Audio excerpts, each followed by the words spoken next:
adik-adik, pada video kali ini kita akan membahas tentang virus. Pada soal kali ini yang ditanyakan adalah, apakah virus memiliki sistem untuk mendapatkan bahan makanan dan energi? Berikan alasannya. Oke, langsung saja kita jawab soalnya. Pertama-tama kita akan membahas gejala atau ciri hidup pada makhluk hidup. Jadi, ciri yang pertama ada pertumbuhan dan perkembangan. Pertumbuhan menandakan adanya perubahan ukuran dari kecil menjadi besar atau pendek menjadi tinggi. Contoh, tumbuhan dari tunas menjadi tanaman. Sedangkan perkembangan ditandai dengan adanya kematangan, baik kematangan organ maupun kematangan berpikir pada manusia. Ciri yang kedua adalah melakukan reproduksi.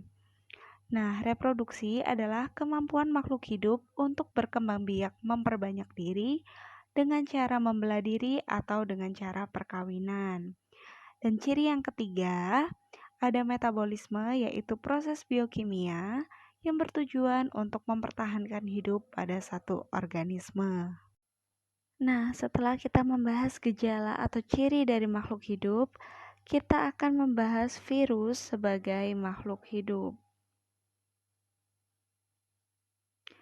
Jadi, virus dapat dianggap sebagai makhluk hidup karena menunjukkan ciri dapat melakukan reproduksi. Namun, reproduksi virus hanya terjadi saat virus berada dalam tubuh organisme lain. Karena sifatnya virus adalah parasit ya. Nah, secara umum, tahap reproduksi virus adalah sebagai berikut.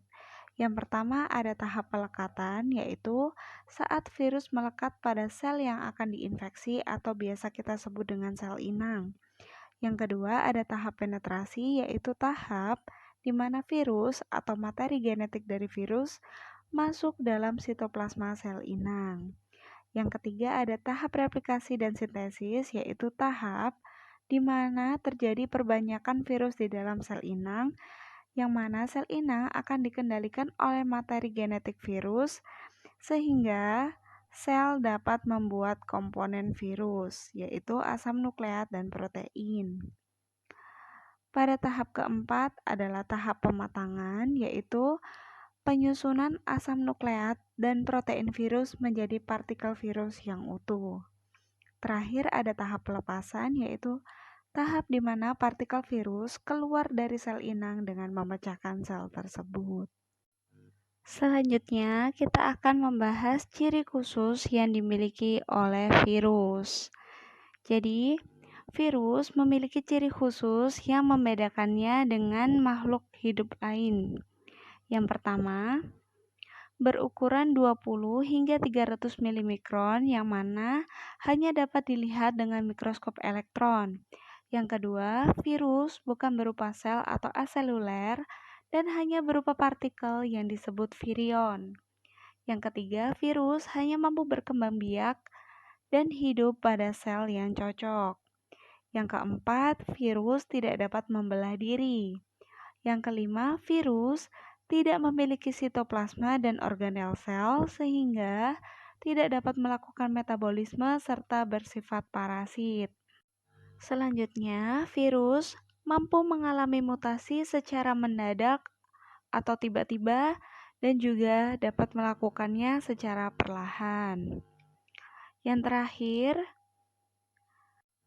virion dapat mengkristal atau mampu dikristalkan yang menunjukkan ciri dari benda mati. Berdasarkan pada penjelasan yang telah dikemukakan, maka dapat kita ambil kesimpulan sebagai berikut.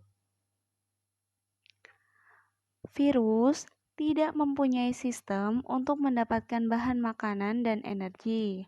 Hal ini karena virus terdiri atas selubung protein dan bahan inti berupa asam nukleat.